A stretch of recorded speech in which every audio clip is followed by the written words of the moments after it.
Hey, this is Talking on a Block. And this is going to get settled on a block. We're going to settle this because this has to be resolved. And you probably might be thinking, hey, Talking on the Block, what are you talking about? Well, I'm getting ready to tell you. Now, earlier today, I have where I live at. There are many people from around the world that are in the surrounding area neighborhoods that I live at and that I interact with. And I've been having some pretty hard experiences with Cameroonians or West Africans, which is very they're hard.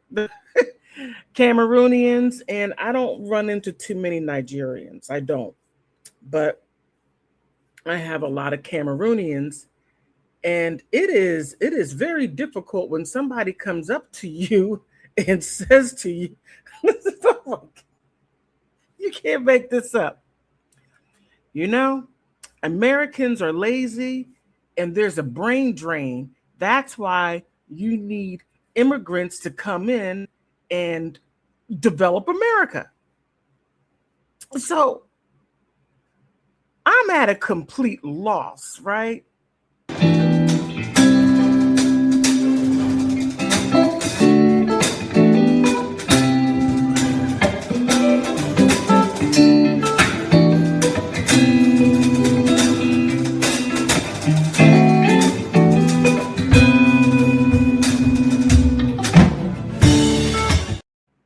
At a complete loss. So today I just got, tired, pulled out my phone and said, look, what do you mean a brain drain? It is impossible for there to be a brain drain. And he's talking about the brain drain coming from Cameroon and coming over to the United States, developing the United States. And I said, how can you develop a country that has already been developed? It is beyond comprehension to even make a statement like that. That statement makes absolutely no sense. And when you, how can I say, try to, talk to people like this gentleman that I'm speaking of, to even have a conversation, it's just, you Americans are lazy, you don't work. Just because we're not working 20 jobs doesn't make us lazy. No. It just means that we are in our economic comfort zone and we don't need to work 20 jobs or have a certain number of people living with us or this or that. That's just not us. Well, Cameroonians, it is the best country in the world that has the best culture. And I'm like, and yet you're not there. You are here. You're not in Cameroon. You're not being the best Cameroonian in Cameroon, but you're being the best Cameroonian in the United States. So I start pulling out some facts. I said, look, this has to stop because you're being this darn right disrespectful. And then you're upset that people are getting deported and you're not understanding why. And I'm like, you don't know what it's like to be around someone like you.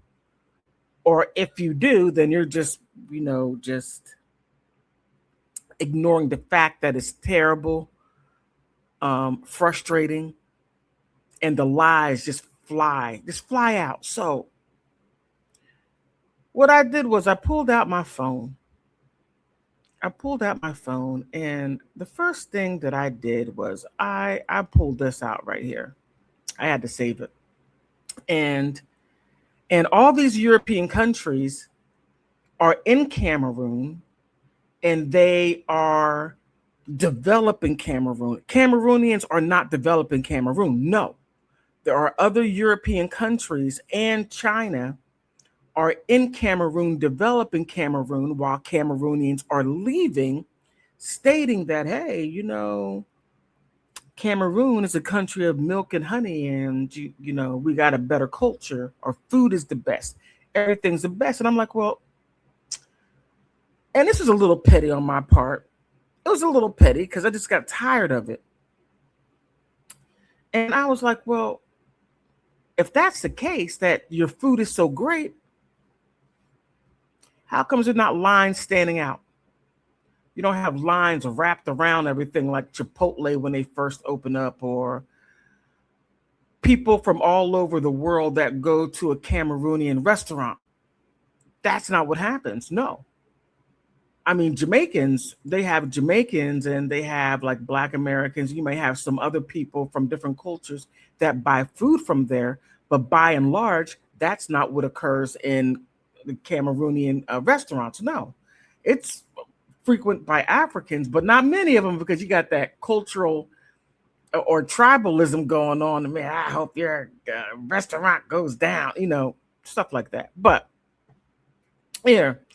And I showed them this. I said, look, you got German companies are exploring new investment opportunities in Cameroon with a delegation of around 30 business leaders identifying projects in Anglo or agro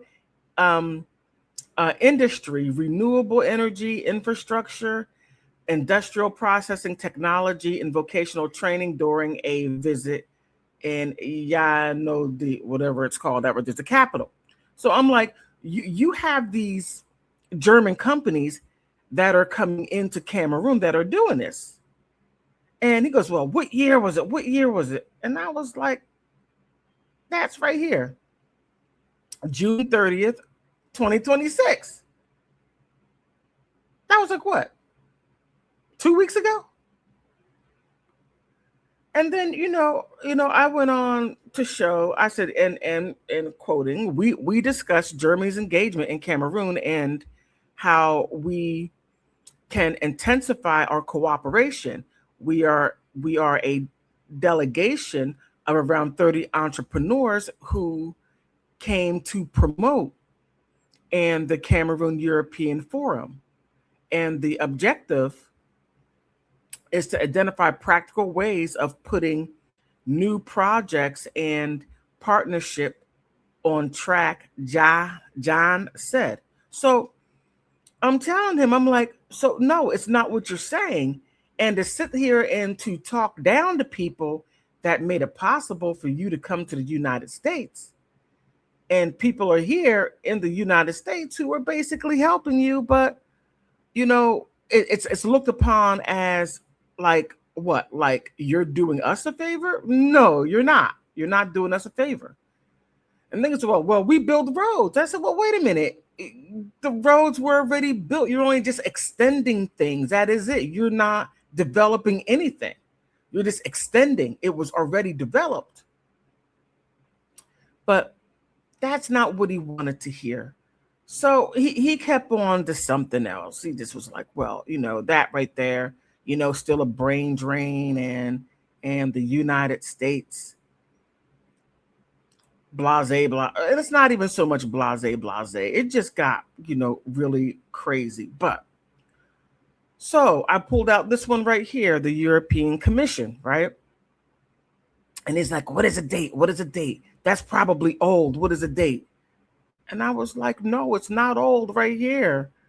It started 2021 to 2027. So they've been there for at least about 5 years. And here you're talking about, and I had to show him, I said, right here's an overview. Because I believe in using facts, right?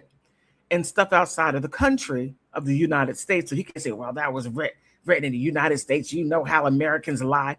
I mean, the disrespect is real, right?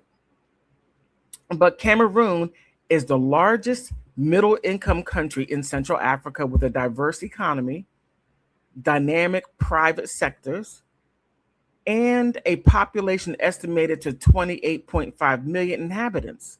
The country is a part of a Congo basin, which I didn't know, the most important green lung of the world, and plays a key role in the stability and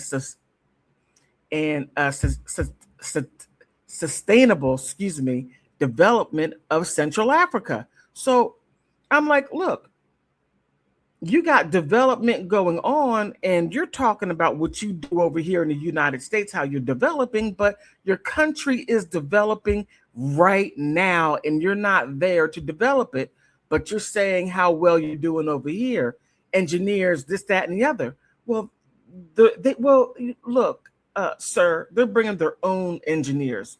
They're not hiring many Cameroonian engineers. No, they're bringing their own workforce.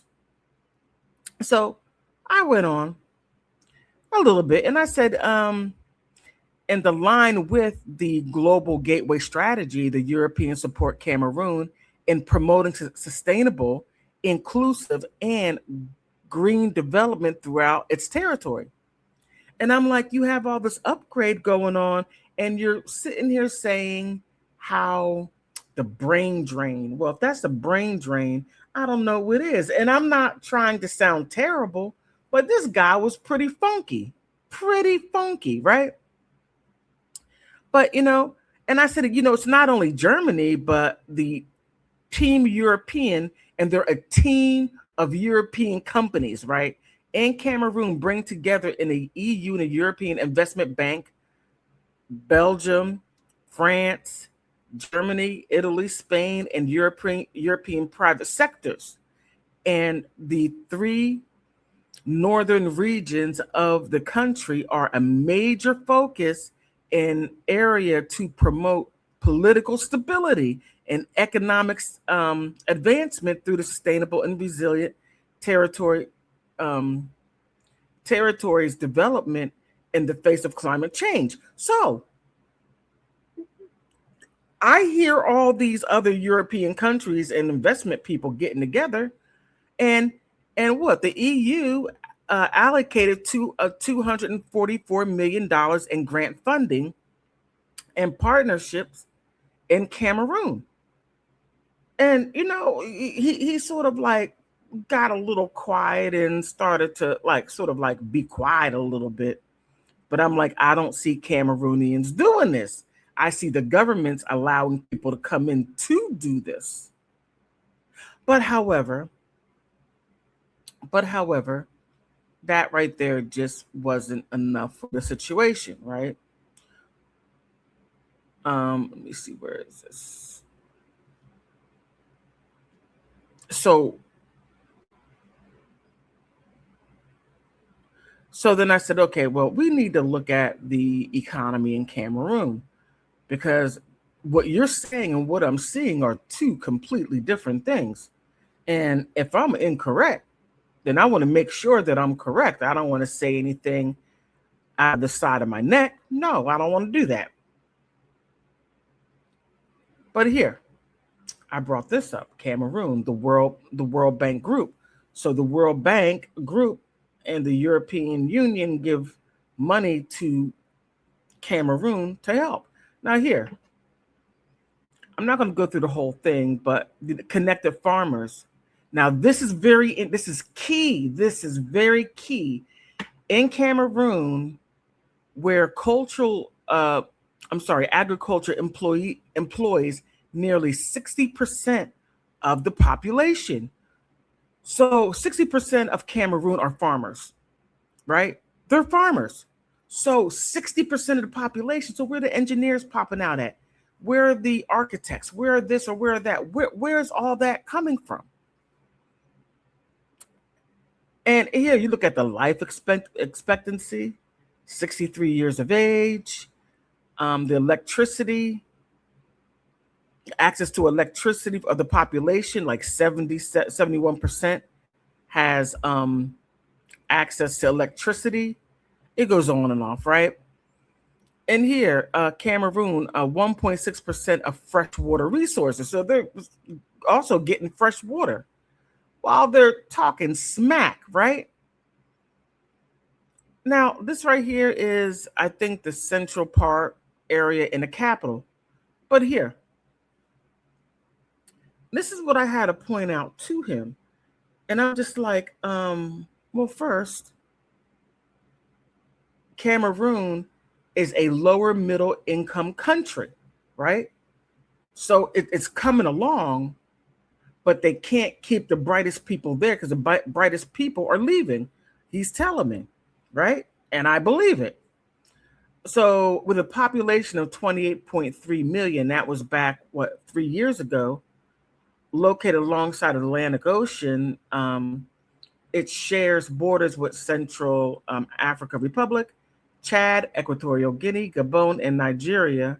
Cameroon is endowed with rich natural resources, including oil, gas, minerals, mineral ores, and high value species of timber and agriculture products such as coffee, cotton, cocoa, maize, and cassava. So you have all the stuff what they have, but you still can't keep the people in the country.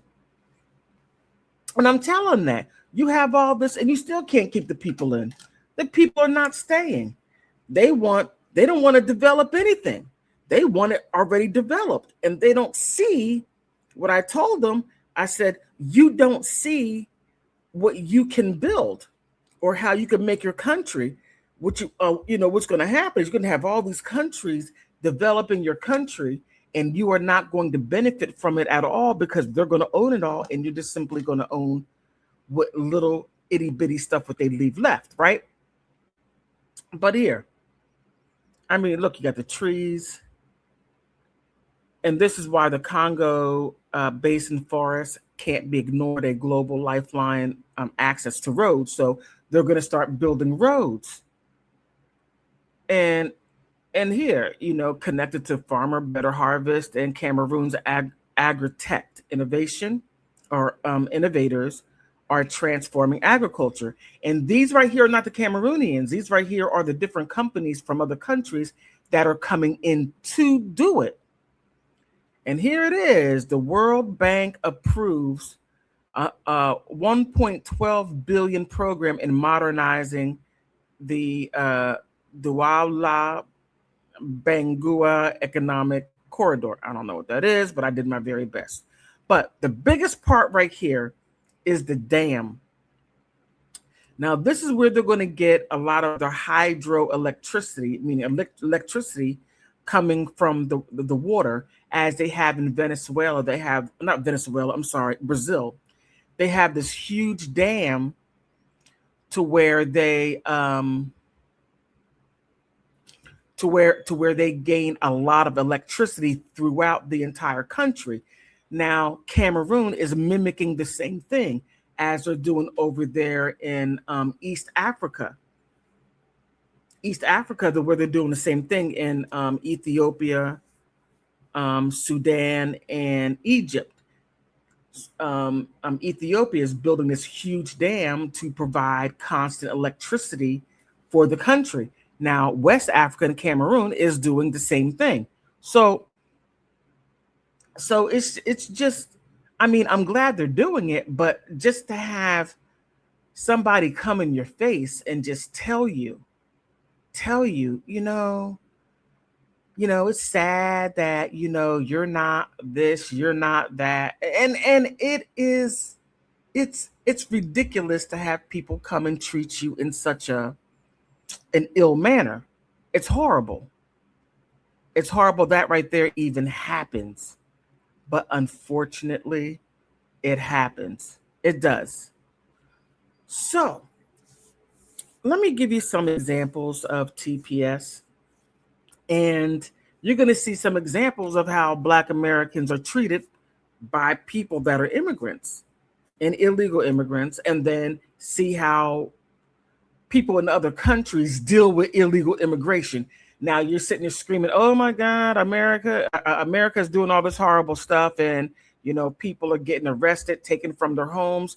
Oh, you haven't seen anything yet. No, you haven't seen anything as of yet. Now this right here is in South Africa, and they're not playing no games. You got the people coming out. Is this it? Let me make sue. I think this is it. I think we need to be very careful about. No, that's not it. There's two. Okay, that's not. I think did you go to verify from the Lokuzan, from the Home Affairs? Proving their right to be in the country. Police in South Africa conduct spot checks, asking anyone who looks like a foreigner to produce documentation. This one is targeting business owners in the port city of Durban. Some of those suspected of being in the country illegally are detained. That's why you need to close the shop. You understand? We verify you, we verify the papers of the shop. South African cities have been experiencing a rise in social unrest as locals blame crime and unemployment on illegal immigration, targeting mainly other Africans. Some foreigners say they are scared. Why they are hating us? So that's a big issue. We love them. We give them a job. We never took any job from the South African as Ethiopians. After a wave of anti-immigrant protests, several businesses owned by foreign nationals in Durban are closed. This is downtown Durban. It's where you find all the small shops where people come and buy their groceries and buy things like clothes. But look at this. This one's closed. This one's closed. This one's closed. All the shops in this complex are shut. You come out onto the streets, go up the road, several businesses are also shut as well. Okay. Now, what the guy said was, we're not causing any harm. We're not keeping anybody from working. But if you understand Africans, then you would most definitely understand that they are very, very tribal. They're tribal. And they only hire their own people. Now, the guy said, well, I'm Ethiopian and I'm not, causing any problems. But if you look at the people that he employs are Ethiopian. And you can see that in the United States. If you go into an African hair salon, they don't hire any Americans. They only hire their own people, which does not help the country at all. It doesn't help employ the native people that are there. So then the money circulates only with them, and then they take that money and send it out to their families in other countries. So this right here will affect South Africa a lot faster than it does the United States. But that's just one part of it, right? Now, is this it? Okay, now listen to what this guy has to say. And it's very interesting. Just pay close attention to what he's saying. He's a Caucasian or a South African or an Afrikaner giving his understanding of what the issue is. I think we need to be very careful about xenophobia. We need to understand that South Africa does not have a xenophobia problem. We have an Afrophobia problem. We have millions of Germans in the Western Cape. We have a lot of foreigners in this country, whether legally or illegally, who are not from Africa. They are not being discriminated against. They are not being chased out.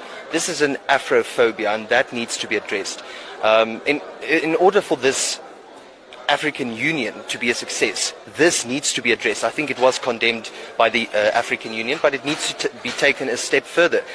Negotiations have to be had. We have to ask, how can we have collaborative border crossing investment, trade, intra-Africa trade, whatever it might be, on a collaborative term with good border management. There is no such thing as an illegal African in South Africa. Africa belongs to Africans. I think it's very sad to see that people are being beat in the streets. We need to ask, why are people from Zimbabwe, from Malawi coming to South Africa? It's because their government has let them down more dramatically than our government has let us down. And given what our government has managed to achieve, that is quite the accomplishment.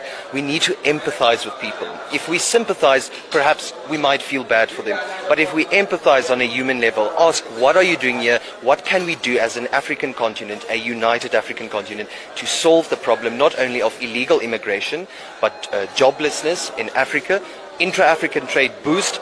That would help this whole cause. It would stop xenophobia. It would stop, more importantly, Afrophobia that has been ignored by the South African government. Wow. Wow. Okay. So he's saying that it's not an immigration or an illegal immigration problem because South Africa belongs to Africa. There are borders for a reason. And I get why he's saying what he's saying, because it doesn't affect him, because the Caucasians or the Germans in South Africa basically still run the government. And there are certain places within South Africa that South Africans or the Black people cannot even step into. So I find him, I'm not going to say that he's disingenuous. I believe that he's saying what he really, really believes. He says that. But here's another one. Now, pay close attention. There's two sides to this story, and this is what you talk about fairness. So let's mention, for example, the economic impact that shows, our own statistics, South Africa show, that each immigrant that is having a business here employs at least 3 to 4 people, contributes taxes. Nobody ever talks about that. We never talk about the dysfunctionality of Home Affairs in terms of its documentation crisis, where most people who are deemed, quote, illegal are simply without documentation. We don't talk about the 4 million South African citizens who are undocumented, who have to wait years for their documentation. What about them? What about, it's a documentation crisis. It's a systemic crisis. And what we're saying is, we recognize, I wonder why, for example, there was no mention of the Kopenhagen African Xenophobia March, which happened 2 weeks ago in this very city with hundreds and hundreds of people with exactly the different kind of message. We don't talk about these things. So we're creating a very similar kind of thing to the United States, which is this anger that is then directed towards those who, by the way, built this city that we're very much in. Migrants built this city from Mozambique and Zimbabwe, miners who worked here, who created much of the wealth of the city we live in.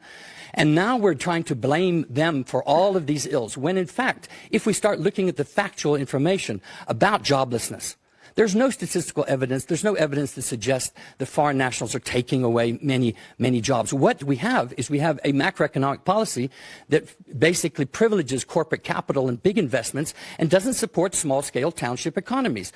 So if, for example, you even kick out all the sponsor shop owners tomorrow and say all the foreign nationals own and every single South African citizen, would those small-scale businesses survive because of our own policies? No. You ask a South African sponsor shop owner, they're facing exactly the same problems.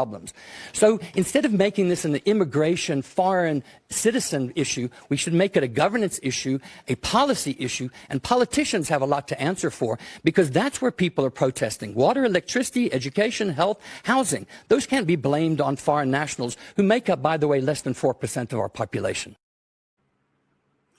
Okay. Oh my goodness, this guy said a whole lot to say, and I don't want to say a nothing burger, but there was a lot of hot air leaving from him.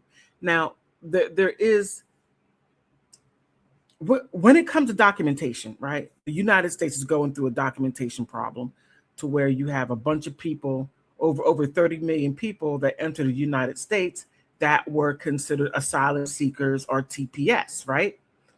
That's a document thing. But look at all the jobs. Now, these people were able to get food trucks, and they didn't have to go through any of the steps that Americans have to go through, or documented people have to go through. Getting clean hands, going through the Department of Health, having your truck looked at. And plus they were given this one lady, and it was on a video. I wish I would have tracked it down for this video here, but she sold her truck for $25,000. And there's this guy that doesn't speak any English giving her $25,000 that was given to him by the government. So that right there pushes Americans, and especially Black Americans and other minorities that do not, how can I say, to where the policies that were put in place to help the people, the TPS, to help illegal immigrants, and it doesn't even help the people that fought for this country and lost their lives for this country. So on that aspect of it, I completely, agree with him as far as the policy part of it.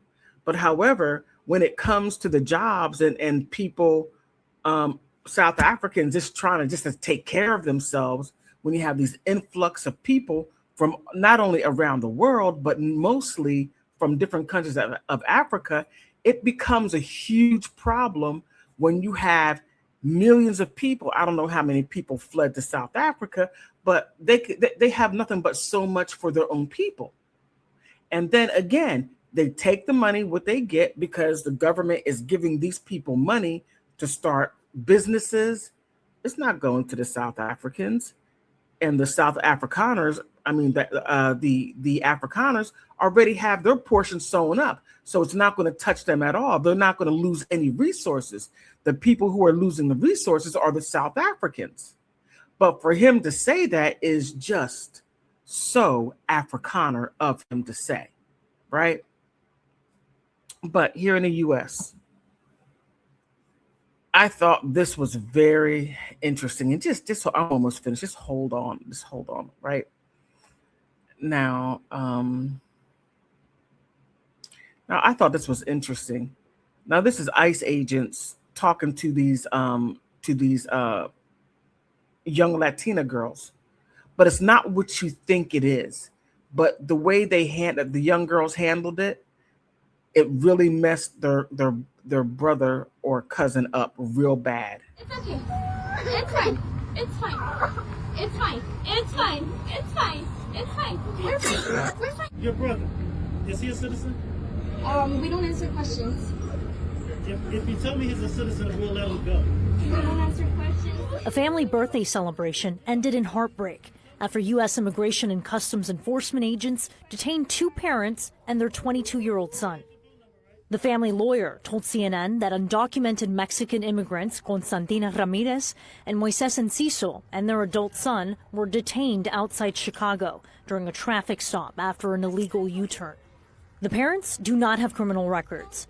The son, who was detained and later released, has pending deferred action for childhood arrival status, or DACA.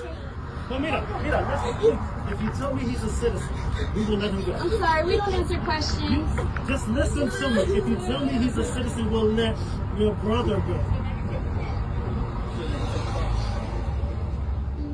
The family lawyer said the 19-year-old daughter, who recorded the video, refused to answer questions because she is wary of ICE agents and knows her Fifth Amendment right to remain silent.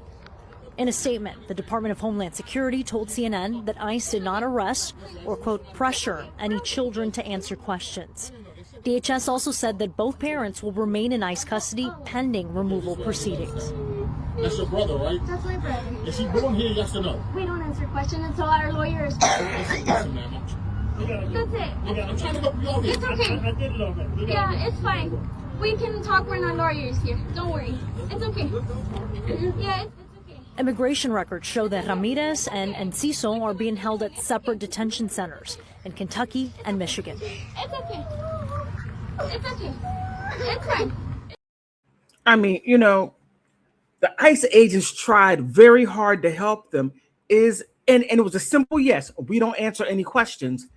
Now the brother, the 22-year-old brother that came here as a child through DACA, if they would have just said, yes, he is a citizen, then he would have been out and there would have been no more process.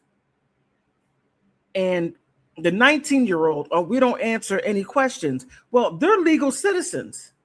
And now the 19-year-old is responsible for the younger sisters or the younger, her younger siblings. Now the parents, and this is right here is something that really seriously needs to be considered when you do stuff like this. When you enter a country illegally with your child, a young child that never asked to come, but came with his or her parents to a country illegally and was operating still in an illegal status through the shadows, driving cars, all this other stuff, then when it all comes to an end, the whole family goes up in smoke. It goes up in smoke, and it's horrible.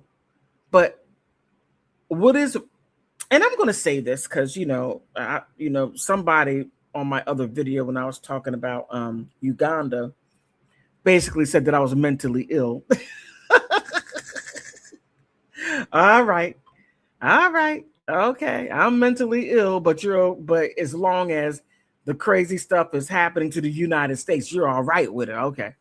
But on the other side, that people that come to the United States and are accounted for, and that go through all the paperwork that is needed to be vetted, and you're able to take care of yourself and not have the government take care of you, not you, but in general, then the people that come here will be a less of a burden on taxpayers.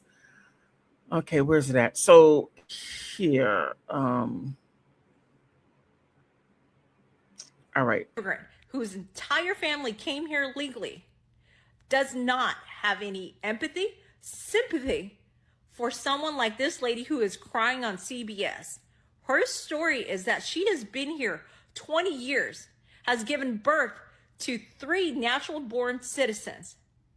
She's been here 20 years and has never taken the initiative to do any paperwork to naturalize herself, and waited until Donald Trump is back in office and wants to point the finger at him and his administration, saying that they'll go after someone like her. Ma'am, you had 20 years to fix a problem. Yet it was easier for you to live in hiding and mooch off of the system because you thought that the 3 naturalized born citizen children will give you a pathway to citizenship. This is where people have lied to you. This is where your victim mentality started, was when you thought that you found a way in and cheated the system. And that right there is very true. The children from the previous clip were sitting there crying because their parents, their mother and father, came here illegally, brought the child, the oldest 22-year-old, that's going to have his own legal issues due to his parents, and never decided to become legal. Like it was too difficult to get a lawyer to become legal. You got that nice car, but you can't get a lawyer to change your status. But here's another one. Okay, let's just check this out. Now, this guy right here, his parents, okay, I'll let him tell it. Last night, I had a conversation with my parents about the ICE raids and what's going on in Los Angeles. And it was bewildering to me to hear their opinions about what's going on. It's crazy because I'm a product of immigration. My parents immigrated from Korea. They tried moving over to South America, I believe Argentina, and then they eventually settled in LA. They did it the right way, right, quote unquote. They were able to get papers. I was able to be born in Los Angeles. I'm a citizen, and they were able to get their green card and eventually their citizenship in, I don't know, maybe like 10 years, right? They were lucky. They were privileged enough to have that opportunity to gain citizenship, right? But it's so important to recognize that not everybody has that privilege. It's not something that's given. It's extremely hard to do, especially in today's climate. But they were emphasizing the fact that, these people should be doing it the right way. And it broke my heart because they're basically saying that one piece of paper is what differentiates us from them, right? But that's not the case, right? We're all people of color. We're all people that came to the States because we wanted to improve our lives or help our families or even escape, oppressive regimes, right? There's so many reasons why someone would come to America. Before we continue this, let me just stop this and say that this is one of the reasons why a lot of people are afraid of raising their children in coddled, privileged environments, because even though you want to give your child a better life, they speak from the lens as though they were there and that they went through what you went through in order to be able to give them a better life.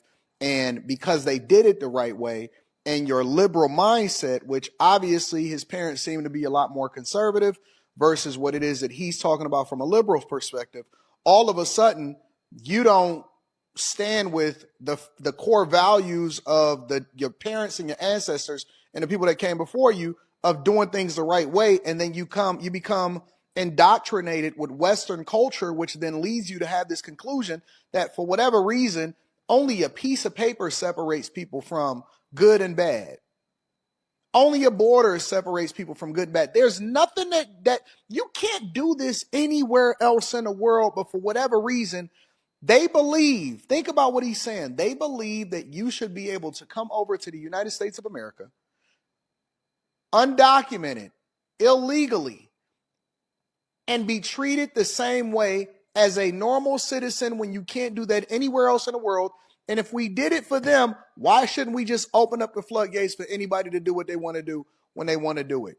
No rules, no structure. You got it. You can take advantage of American taxpayers and take advantage of the culture. That is not what he said, Anton. Man, I don't know what planet Anton is on. That's not what he said. He said that, just do it the right way. Like his parents. His parents came. They got their, went to Argentina. Argentina wasn't right for them. They came up to the United States of LA. They did their paperwork. And he said it took his parents 10 years to become citizens. So what is it what is it so hard about being legal, to come someplace legally? Why must you break the rules and then say, but I'm not a criminal. I didn't do anything wrong. I just swam across the river, or I came on a plane on a visa and never left, knowing what you were going to do. So why is having a legal status so hard for some people? And it's just ridiculous. It's completely ridiculous. And now that President Trump is doing the hard thing, and he's catching strays and L's all over the place. He's catching all types of losses, and was tried to be eliminated 7 times. Not tried to be, but there were 7 attempts on his life, 7 times. But I just think liberals want slave labor. And look, liberals and the Democrats, they are so entrenched in slavery, so entrenched in cheap labor, so entrenched in separating. And when I say separating, all these children that are missing, but that's okay. That's okay. But from there, let me get to the last clip. And this is stuff that Black Americans go through. This is the type of disrespect that Black Americans get from immigrants, and Black immigrants, I shall add. And they're, in my opinion, because I go through this, the entitlement, how they look down on you, how they treat you. But if you fight back, all of a sudden, you're a criminal. You're a dirty Black American. I mean, you're this stuff. Just pay attention. I'm trying. TPS, extended per court order. That's all they're giving us. And the judge won't even take it. So how the fuck we supposed to work? I can't do Americans. I need somebody with culture. I'm sorry. Whatever. You Americans, just y'all non-cultured ass. Y'all don't even say nothing and go eat. Dirty Black American?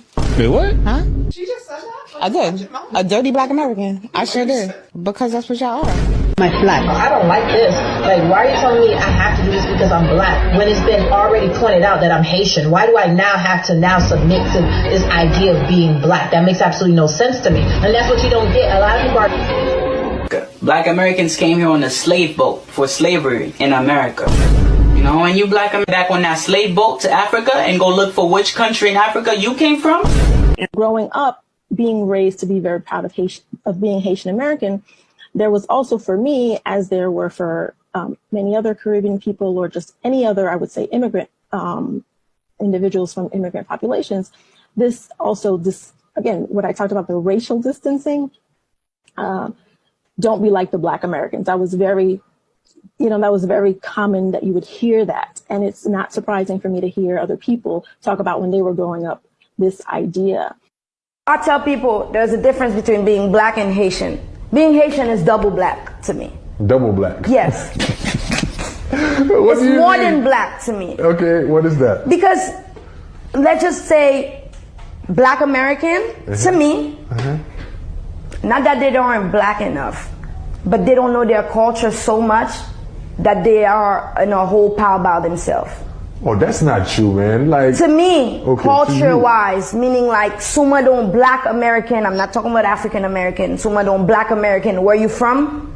Dim ki bol Abduli from. But what do you mean Black American, African American? Black American people that were born Tennessee, Black American that were born in the United States. Their parents can't even speak their language. That's bro. why I ain't gonna lie. Like, I hate when people be like, "Oh, you're lucky," stuff like that. Oh, I hate when I hate when people gripe and be like, "Oh," like, especially like, I feel like Americans, because I mean we in America, so Americans who have lines and lines and lines and lines of family here and they complaining, I'd be like, bro, I don't want to hear nothing you gotta say. Right, bro. I ain't never met my y'all sat there and kept fucking up. Each generation, y'all just keep fucking up. Yeah. And don't figure out, okay, maybe I'm fucking up. Look, what's the right way to do this shit? Exactly. And then want to point the finger at the white man, be like, oh, the white man did it. No, fuck that. Figure out. Identify yourself as a color. It was always as a nationality. This is where we come from. This is who we are. I was always a Haitian. I was never a black. I was always a Haitian. A Jamaican was always a Jamaican. They were never a black Jamaican. You know? So 2014, when I moved to America to go to school, this is when I fill out a form and it says race. I didn't even know the word race had two different meanings until then. So I said race. It says black, white, Hispanic, Latino, Asian. And I told the lady, I said, I'm from Haiti. I'm Haitian.